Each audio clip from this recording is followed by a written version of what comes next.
Another gaming handheld will be seen in the market very soon. Nvidia's newest GPU launch is a total disaster. ASUS X Noctua gets a new mod. The Nvidia GPUs are going down in pricing. Alright, so firstly we have a new news here, as you can see already. This is a newer handheld we're looking at, which is called the Orange Pi Neo Manjaro or Manaro, because that way you spell that.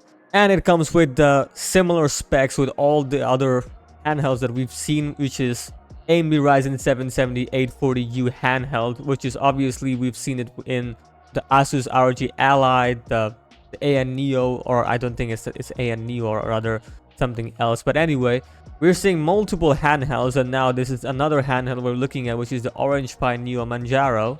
And for now, we're looking at these pictures here that Orange Neo has provided.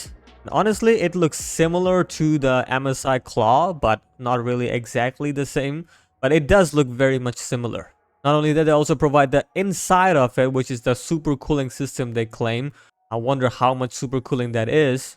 Now, they also mentioned their Hall linear trigger function, basically a smoother precision trigger, basically common thing that everyone claims. And yeah, we also got the specs, so let's look into the specs, shall we?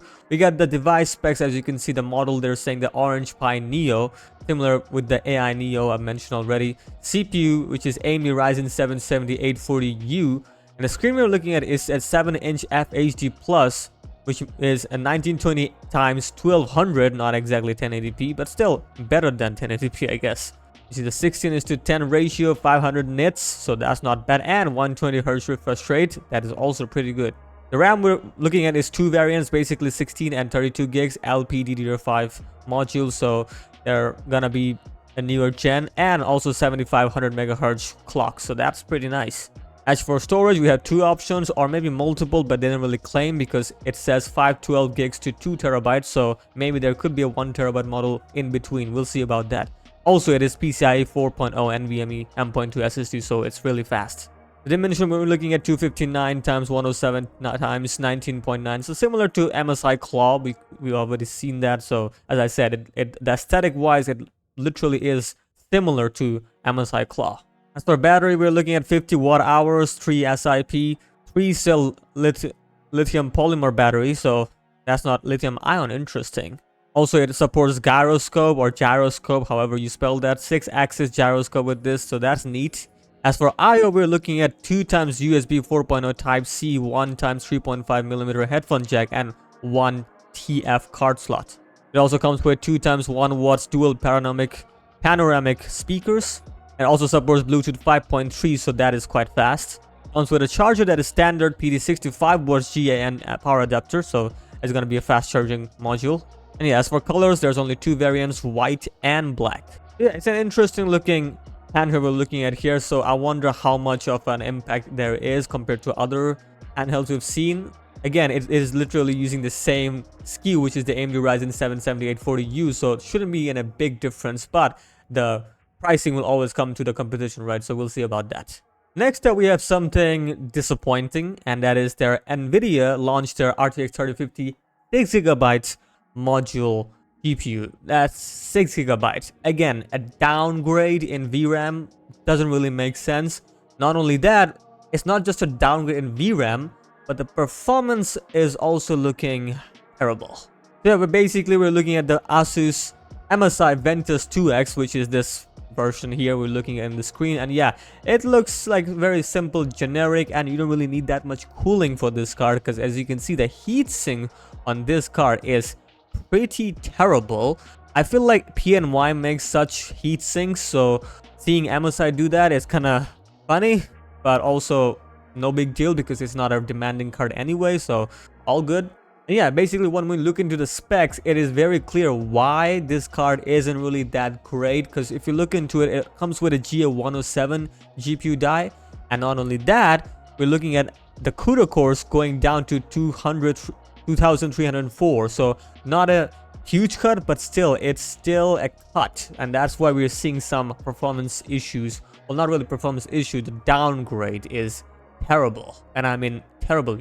And as I was saying, the performance is pretty bad. When you look into the 3D mark here, as you can see, it is comparing with the RTX 3050 8 gigs, which is again 130 watts. But this one, the RTX 3050, only takes 70 watts. So you can already tell it is efficient, but also losing performance in a big margin. Because when you look into the performance in the time spy, we're looking at around, well, yeah, you could say 6,290 to 4,869. Oh boy, over, well, when you look into it, 29%. Yes. RTX 3050 is leading by 29%, which is the 8 gigs model. That's a huge downgrade. Not just 2 gigs in VRAM we also lose the CUDA cores that results in such downgrades. It's like almost 30%. It's crazy. Also, when you look into the speedway test, again, 32% leading, which is crazy. RTX 3050 8 gigs leads by 32%. That is unimaginable. And in Portugal, well, no difference, 27%. It's crazy. It is absolutely crazy that this particular GPU goes so down, bottom of the, like, I don't know what to say. It's terrible, pretty terrible. But let's link into some gaming benchmarks, shall we? Again, in Cyberpunk 2077, we're looking at, well, yeah, pretty terrible numbers here. And as you can see, it's getting 36 FPS. Already 3050 8 gigs was unplayable. I wouldn't really consider Cyberpunk 2077 playing at 45 FPS playable, because 3050 8 gigs does deliver that. But now we also get so much more downgrade, which is 36 FPS. It's looking pretty bad. I don't really have to see any other benchmark just by seeing these benchmarks and only one game, because they only provided one game, computer based of course. But it's just a downgrade, and not just downgrade, it's dead on arrival. And I don't really see the point of having a card like this.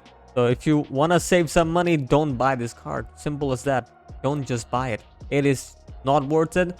Literally degrading in VRAM, in performance, in CUDA cores. I don't know what to say, because it really isn't something that you should wish for. Rather, you should avoid, you know. So yeah, good luck Nvidia selling this card, basically. And next up, we have something interesting here, which is, well, we're looking in the screen coming from Mr. Matt Lee, and he has provided something very much cool looking, as you can already see. This particular card, which is the ASUS X Noctua edition, which we already can understand, but basically Mr. Matt Lee has changed the look of the card. And not only that, the fans are also different, basically using the Chromax NFA 12x25 fans, which kind of makes sense because it's Noctua. Why, what else they would exchange it, right? Because it has the similar dimension. You can really change that pretty easily, and it looks pretty neat, not gonna lie. Because look at the accent right over here. They also changed that accent, which is, I really rate that, because you know it's a modded version, so you can do whatever you want with the card. And with the Chromax look, it looks pretty neat. Though I would say that the actual Noctua, that version, is also pretty good looking, because you know some people dig that look. It looks like a retro look. But this particular card is also not bad, because you know if you're interested in the black variant. And I don't understand why not they do that, because you know 2 variants of colors should be available, right? Because if they're doing something like a feature, you know, from Noctua, then why don't they do both, right? That's a good question, and I feel like they should do it, because it will sell, definitely. Next up, we have good news. Basically, Nvidia cards are dropping in price. Yes, surprising, but not really. Anyway, let's just see. Like, only the RTX 4060 Ti is getting the price cut right now at this time around. And you can already see here, from 429 to 343, almost 20% cut here, which is a pretty good card. Not only that, Gigabyte also has another card, which is in Best Buy. Also in Amazon, we're getting the same cut, 343. So that's a good price cut here. Not all the models are getting this kind of cuts, which is fine, not a big deal, but as long as we can get some cuts, which is good. And the reason we're talking it's a big deal is because when you look into the Gigabytes, also Gigabyte Radeon RX 7600 XT, the direct competitor with the RTX 4060 Ti, we see a similar kind of pricing, which is 329. So again, 343, 329. Again, XFX Speedstar, which also has a similar kind of pricing, is 329.99. So yeah, the reason I'm comparing this is when you look into the performance here, this is here, right here from Tech Power Up, we get to see the RTX 4060 Ti 8 gigs or even 16 gigs. They're literally the same in terms of performance, unless when you consider the games that has, you know, more VRAM usage, then yet it may have some difference. But in most cases it doesn't really have that much difference. The reason I'm saying this is because when you look into the performance here, right over here, which is the Radeon RX 7600 XT, it's lagging behind, because when you compare it with the RTX 4060 Ti, it's 17% faster. Yes, RTX 4060 Ti is 17% faster on average, of course, but in terms of pricing, now is very much competitive, because 343 versus 329, not a huge gap, right? Only like $10 to $15. Well, not 10, what am I saying? It's like $15 or maybe like $13 basically, that I would say, or maybe more accurately saying it's like 13.99. Either way, no big deal. We have some price difference here, but not much, only $13. It's not much. Also, you're getting 17% more performance. So I feel like now, if you look into the price point for the RTX 4060 Ti 8 gigs, of course, it kind of makes more sense now when you compare it with the XFX or, you know, whatever model, which is the RX 7600 XT. Even though I would argue that 7600 XT gives you more future proofing, because it has 16 gigs of VRAM, which the 4060 Ti has only 8 gigs.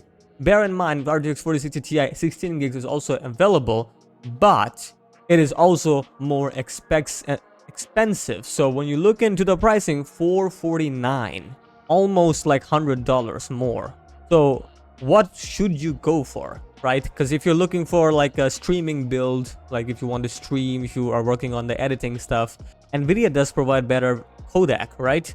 Their encoder is comparatively better in most cases. So if you're looking for such use, I feel like going for an RTX 4060 Ti 8 gigs is a better deal, because, you know, 343 now is a pretty good pricing. But if you're looking for raw performance in gaming, I feel like RX 7600 XT is a pretty good deal, because, you know, more VRAM, meaning more future proofing in terms of gaming only, because, you know, still AMD lags in terms of workstation type of things, right? Because if you're editing, or if you're, you know, doing something based on 3D, it will suffer, because, you know, we've seen that before. But Nvidia doesn't really suffer, because their encoders are better, because the NVENC is available. So I feel like now, when you look into the price point, comparing the 4060 Ti 8 gigs with the RX 7600 XT, the pricing is quite similar. So now, in this scenario, we're looking at a better deal for the RTX 4060 Ti, because, you know, performance, as I mentioned, 17% faster, not bad, really. Yeah, what do you think? Do you think now at this stage RTX 4060 Ti is a better deal? Would you take it? Because, you know, if you are working on something like 3D or graphics design or video editing, I think it's a better deal. So you tell me.